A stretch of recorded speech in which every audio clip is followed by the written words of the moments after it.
Study IQ IAS, आपका selection हमारा mission. हाल ही में शुरू हुए अफगानिस्तान और पाकिस्तान के वॉर की अगर बात करें तो अफगानिस्तान को कहा जाता है ग्रेवयार्ड ऑफ एम्पायर्स।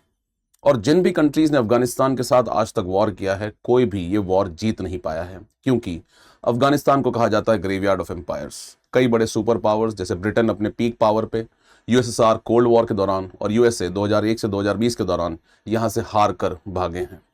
ऐसे में पाकिस्तान के वहाँ जीतने के चांसेस तो काफ़ी कम हैं। लेकिन पाकिस्तान को ये लगता है कि पाकिस्तान जिसने इस तालिबान को नर्चर किया था, जिसने इसे खड़ा किया था, वही तालिबान आज पाकिस्तान पे अटैक कर रहा है। और कहीं ना कहीं ये बात पाकिस्तान को हजम नहीं हो रही है। अब पाकिस्तान की सिचुएशन कुछ काफ़ी टेढ़ी है, क्योंकि पाकिस्तान ऑलरेडी कई इंटरनल इश्यूज से ग्रसित है और एक्सटर्नली इंडिया ने उनके ऊपर ऑपरेशन सिंदूर में उन्हें काफ़ी वीकन कर दिया है। अब देखिए, पाकिस्तान के इंटरनल सिचुएशन की बात करें तो उनके अंदर भी कई सारी एथनिक कॉन्फ्लिक्ट्स चल रही है। एक तरफ बलोच रेबल मूवमेंट चल रहा है, दूसरी तरफ तहरीक-ए-तालिबान पाकिस्तान, जो कि तालिबान का ही एक विंग है, वो खैबर पख्तूनख्वा वाले रीजन में लगातार पाकिस्तानी आर्मी के ऊपर अटैक करता रहता है। और पूरा जो बॉर्डर एरिया है अफगानिस्तान और पाकिस्तान का, इनके बीच में भी लगातार कॉन्फ्लिक्ट चलती रहती है। उनका डुरन लाइन को लेकर एक कॉन्फ्लिक्ट है। और अफगानिस्तान और पाकिस्तान के रिलेशंस जो शुरू में लग रहे थे कि बहुत अच्छे हैं तालिबान के बाद से, लेकिन वो कहीं ना कहीं डिरेल हो गए। और ऐसे में इंडिया ने तालिबान के साथ रिलेशंस नॉर्मलाइज कर लिए हैं। अब ये बहुत ही एक इंटरेस्टिंग पार्ट है। अगर आप हिस्ट्री को देखेंगे इनकी, अगर आप इनके पास्ट को देखेंगे, कैसे अफगानिस्तान और पाकिस्तान के रिलेशंस डेवलप हुए हैं, कैसे इंडिया और अफगानिस्तान के रिलेशंस डेवलप हुए हैं, और इस कॉन्टेक्स्ट में आज जो इंडिया कर रहा है, इंडिया जो एक एडवांटेजेस पोजीशन में है एज कंपेयर टू पाकिस्तान, तो क्या डिसीजन इंडिया को लेना चाहिए? क्या इंडिया को सपोर्ट करना चाहिए तालिबान को, या इंडिया को नहीं सपोर्ट करना चाहिए तालिबान को ऐसे में? और एक तरफ जहां इंडिया इंपॉर्टेंट अलायंसेस बना रहा है, जैसे इंडिया इजराइल के साथ मिलकर एक हेक्सागन वाला अलायंस बना रहा है, क्या वो इस टाइम पे बहुत क्रूशियल हो सकता है? और इस टाइम पे अगर यूएस ईरान को इन्वेड कर देता है तो शायद यूएस भी पाकिस्तान के सपोर्ट में ना आ पाए और पाकिस्तान के सामने एक एग्जिस्टेंशियल क्राइसिस आ खड़ा हुआ है। तो आइए आज इस वीडियो में जानते हैं ये सारी कहानी, काफ़ी सारा बैकग्राउंड इन इश्यूज का एक कोहेरेंट तरीके से, ताकि हमें इस इशू के ऊपर काफ़ी इंसाइट्स मिल सकें और हम अफगानिस्तान को और अच्छे से जान सकें और जान सके कॉन्टेक्स्ट इस इंपॉर्टेंट जियोपॉलिटिकल इवेंट का। तो देखिए, अफगानिस्तान को कहा जाता है ग्रेवयार्ड ऑफ द एम्पायर्स। इसे ऐसे ही ग्रेवयार्ड ऑफ द एम्पायर्स नहीं कहा जाता है। अफगानिस्तान इतना डेवलप्ड कंट्री भी नहीं है, लेकिन इसकी जोग्राफिकल टेरेन बहुत ही डिफिकल्ट है। और इस जोग्राफिकल टेरेन के अंदर अफगानिस्तान में लगातार इन्होंने गुरिल्ला वॉरफेयर लड़ा है और ये बार बार बड़े बड़े सुपर पावर्स के अगेंस्ट जीतते आए हैं। ब्रिटिश एम्पायर जो अपने पीक पर था 1840s में, उसे वहां से हार कर बाहर आना पड़ा। उन्होंने 3 वॉर्स लड़े, first Anglo Afghan war, second Anglo Afghan war और थर्ड एंग्लो अफगान वॉर। तीनों में ब्रिटेन कोई सक्सेस पा नहीं पाया। कोल्ड वॉर के दौरान सिचुएशन कुछ ऐसी हो गई कि अफगानिस्तान के अंदर एक कम्युनिस्ट सपोर्टेड गवर्नमेंट पावर में आई। और आपको याद होगा, कोल्ड वॉर के दौरान दुनिया 2 कैंप्स में डिवाइडेड थी। एक तरफ था यूनाइटेड स्टेट्स ऑफ अमेरिका, जो कि कैपिटलिस्ट कैंप का लीडर था और एक सुपर पावर था, और दूसरी तरफ था यूएसएसआर यानी कि सोवियत रशिया, जो कि कम्युनिस्ट कैंप का लीडर था। सोवियत रशिया का ये गोल था उस टाइम पे कि जहां भी कम्युनिस्ट पार्टी पावर में आएगी तो कहीं ना कहीं यूएसएसआर उसे सपोर्ट करेगा। ठीक है, ऐसा ही हुआ अफगानिस्तान में। जब वहां एक कम्युनिस्ट गवर्नमेंट आई पावर में, तो सोवियत रशिया ने उसके सपोर्ट में उनकी आर्मी को वहां भेज दिया और उसे इन्वेड कर दिया, क्योंकि लोग वहां इसे एक्सेप्ट नहीं कर रहे थे। तो यानी कि वहां एक कम्युनिस्ट गवर्नमेंट इंस्टॉल करने के लिए, या फिर जो ऑलरेडी इंस्टॉल्ड गवर्नमेंट थी उसे सपोर्ट करने के लिए रशिया ने अपनी फोर्सेस को भेज दिया। और इसी से शुरू हुआ यूएसएसआर यानी कि सोवियत अफगान वॉर।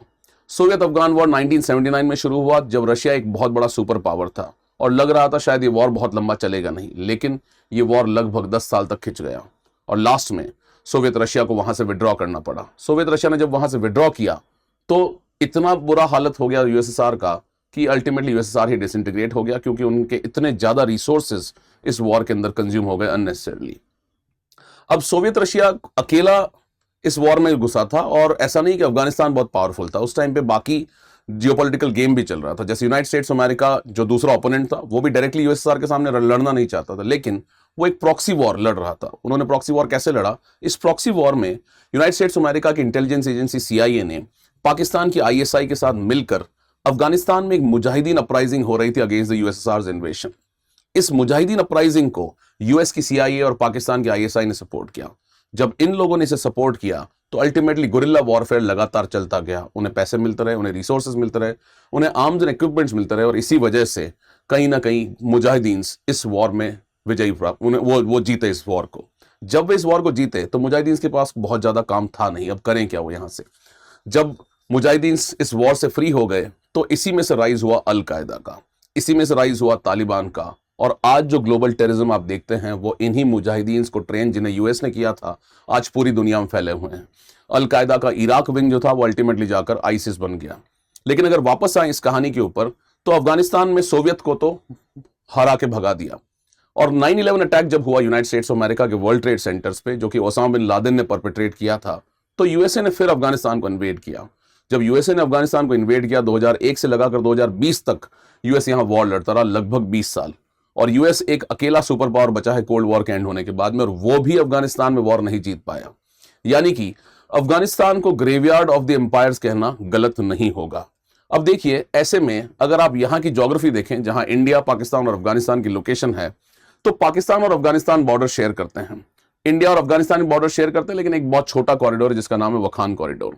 लेकिन अफगानिस्तान और पाकिस्तान के बीच में लगातार कॉन्फ्लिक्ट चलती रहती है। पाकिस्तान को हमेशा से लगता है कि अफगानिस्तान के साथ अच्छे रिलेशन बना के वो शायद इस एरिया के अंदर एक रीजनल डोमिनेंस क्रिएट कर ले, लेकिन ऐसा हो नहीं पा रहा है आज के टाइम पे। पाकिस्तान ने ट्राई पूरा किया है पास्ट में, और इसी की वजह से इन दोनों कंट्रीज के बीच में डुरन लाइन यानी कि इनके बॉर्डर एरिया को लेकर कॉन्फ्लिक्ट है, और पूरे बॉर्डर एरिया में लगातार इनके यहां कॉन्फ्लिक्ट चलती ही चली जा रही है और लगातार ये होती जा रही है। अब बात करें अफगानिस्तान और पाकिस्तान के रिलेशंस से, पहले उनके रिलेशंस देखते हैं, फिर देखते हैं इंडिया अफगानिस्तान के रिलेशंस कैसे थे। अगर अफगानिस्तान और पाकिस्तान के रिलेशंस की बात करें तो जब अफगानिस्तान ने शुरुआत में, जब पाकिस्तान बना था इंडिया से पार्टीशन होकर, जब ब्रिटिश इंडिया ने इंडिया को आजाद किया था, तो अफगानिस्तान ही दुनिया में एक ऐसी कंट्री थी जिसने यूनाइटेड नेशंस में पाकिस्तान को एक्सेप्ट करने से मना कर दिया, यानी कि उन्होंने ही एक अपोजिशन वोट किया था। यानी कि जो यूएन में 1947 में जो रेजोल्यूशन था उसे उन्होंने अपोज किया। दूसरा, अफगानिस्तान को यह बात एक्सेप्ट नहीं हो रही थी जो बॉर्डर अफगानिस्तान और पाकिस्तान के बीच में खींचा गया था जिसका नाम था दुरन लाइन, और इस नॉन एक्सेप्टेंस की वजह से कहीं ना कहीं अफगानिस्तान पाकिस्तान से अनहैप्पी था, यानी कि पाकिस्तान से अफगानिस्तान शुरू से ही अनहैप्पी है।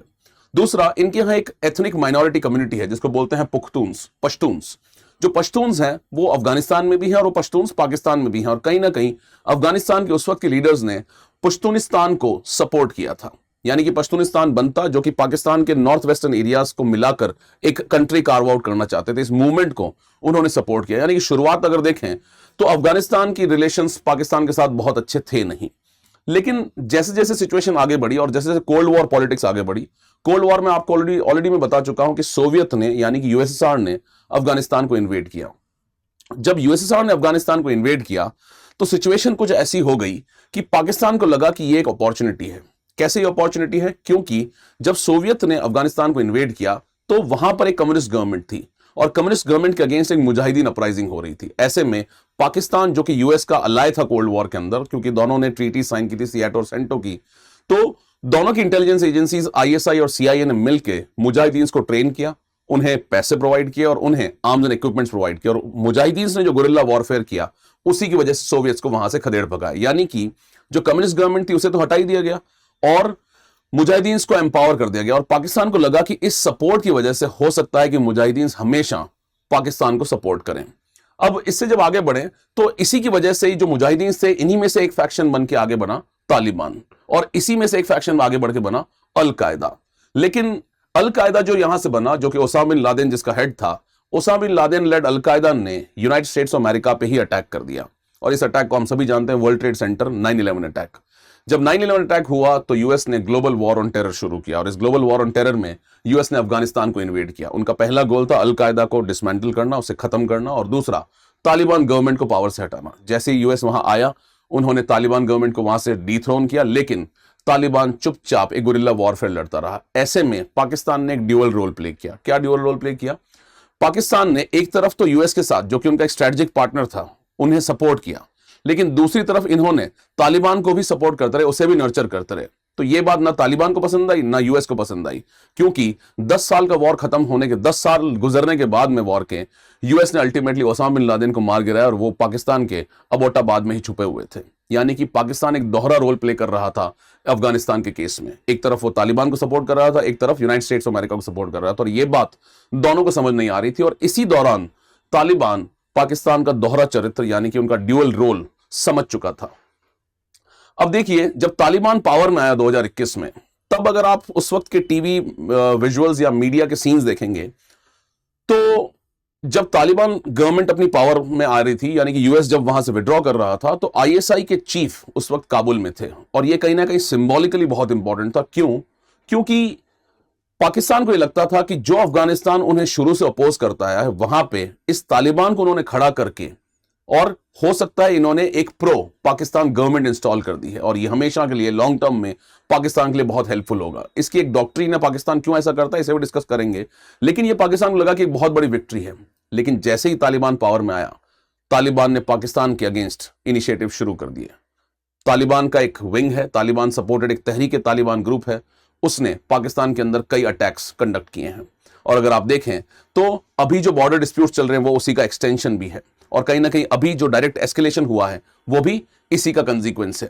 लेकिन ये इसका एक कारण और भी है कि तालिबान ने इस दौरान इंडिया से रिलेशंस इंप्रूव कर लिए। क्यों? क्योंकि इंडिया ने लगभग अपने पिछले 20 साल में अफगानिस्तान के साथ गुडविल क्रिएट किया, और वही गुडविल कहीं ना कहीं हमारे काम आ रही है।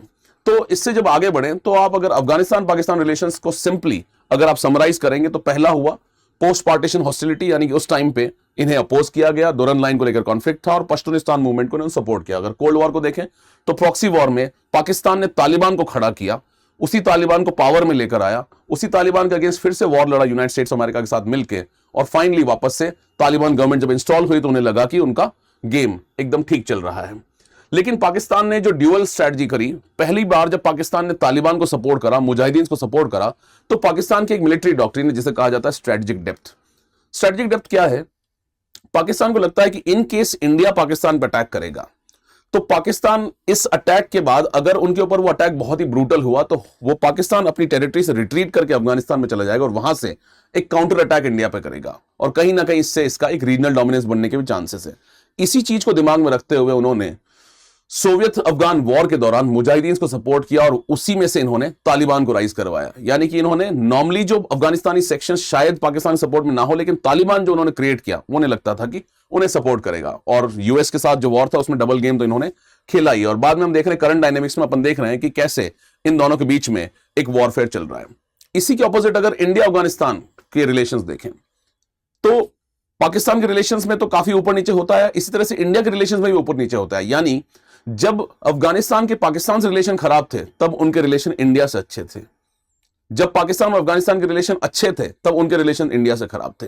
यानी कि जब इंडिया का पार्टीशन हुआ, तब अफगानिस्तान पाकिस्तान के अपोज था, और उसी टाइम पे अफगानिस्तान इंडिया का काफी फ्रेंडली कंट्री था।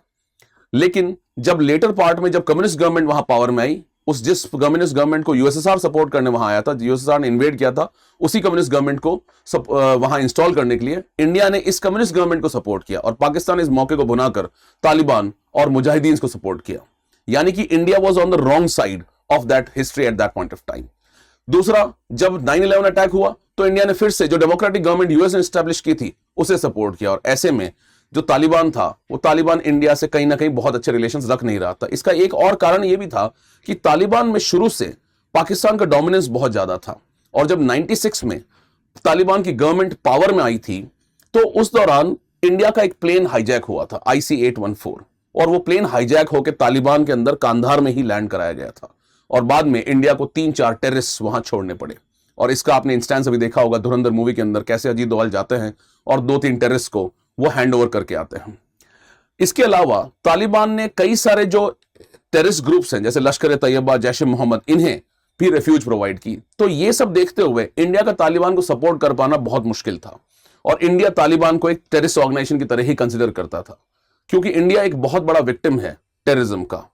तो इस समय भी इंडिया के रिलेशंस उनसे इंप्रूव नहीं हो पाए। यानी कि जब यूएस भी वहां पर, यानी कि जब तालिबान गवर्नमेंट 96 में थी तब भी नहीं हो पाए, और जब यूएस ने इन्वेड किया तब भी नहीं हो पाए। क्यों? क्योंकि वो डेमोक्रेटिक गवर्नमेंट को सपोर्ट कर रहे थे। लेकिन इंडिया ने मिलिट्री वाइज वहां पे कोई प्रेजेंस नहीं शो किया, और इंडिया ने सिर्फ डेवलपमेंटल एड देते रहे, और इस दौरान इंडिया के प्रति वहां के लोगों में जो परसेप्शन बना है वो भी कहीं ना कहीं हैंडी आया है। इसका एक सिंपल एग्जांपल आप देख सकते हैं कि आज अगर इंडिया और अफगानिस्तान के बीच में मैच होता है, क्रिकेट मैच होता है, और अगर आप आईपीएल को देख लें तो अफगानिस्तानी प्लेयर्स इंडिया में आते हैं, और कहीं ना कहीं अफगान पब्लिक को इंडिया के प्रति एक अच्छा सेंटिमेंट है, उनका एक पॉजिटिव एटीट्यूड है, गुडविल है इंडिया के प्रति। लेकिन यही उनका गुडविल पाकिस्तान के प्रति नहीं है, क्योंकि उनको लगता है आज जो उनकी कंडीशन है वो पाकिस्तान की क्रिएटेड है, क्योंकि पाकिस्तान वहां आर्म ट्विस्टिंग करता रहा है। तो अगर इंडिया और अफगानिस्तान के रिलेशंस को देखें तो शुरुआत में फॉर्मल डिप्लोमेटिक टाइज, यानी कि बहुत ही स्ट्रांग डिप्लोमेटिक टाइज, और अफगानिस्तान इंडिया का एक अर्ली पार्टनर बन गया।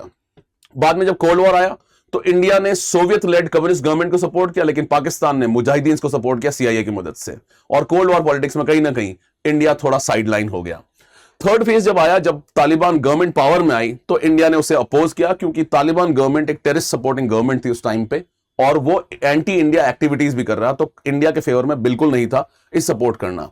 लेकिन जब 2001 से 2021 के बीच यूएस प्रेजेंट था अफगानिस्तान में, इस टाइम पे इंडिया ने वहां पे डेवलपमेंटल एड दी, वहां पार्लियामेंट बनवाया, कई सारे डैम्स बनवाए, और लोगों के लिए ह्यूमैनिटेरियन क्राइसिस में हेल्प किया, और इसी गुडविल जेस्चर से इंडिया के रिलेशन इंप्रूव है। और जब तालिबान गवर्नमेंट पावर में आई, तो जब पाकिस्तान सोच रहा था कि शायद ये तालिबान गवर्नमेंट उन्हें सपोर्ट करेगा, उल्टा हो गया उनके सामने, क्योंकि पाकिस्तान ने ड्यूअल गेम खेला था, और तालिबान ने जो इंडिया ने जो अफगानिस्तान में गुडविल क्रिएट की थी, उसे एक्सप्लॉइट करके इंडिया ने तालिबान के साथ अपने रिलेशंस इंप्रूव कर लिए। यानी कि इंडिया ने 2021 से इस डायरेक्शन में एक स्टेप लिया, और रिसेंटली आपने देखा होगा कि तालिबान के फॉरेन मिनिस्टर इंडिया विजिट किए थे, और इस विजिट को बहुत ही इंपॉर्टेंट सिंबॉलिकली माना गया था, क्योंकि तालिबान से कभी इंडिया के रिलेशन अच्छे नहीं रहे हैं, लेकिन ऐसे टाइम पे जब इंडिया पाकिस्तान के रिलेशंस बहुत खराब हो चुके हैं पहलगाम अटैक के बाद में, ऑपरेशन सिंदूर के बाद में, तो इस टाइम पे अफगानिस्तान के रिलेशन बनाना इंडिया के लिए एक लॉन्ग टर्म प्रोस्पेक्ट भी है, प्रैग्मेटिक फॉरेन पॉलिसी भी है।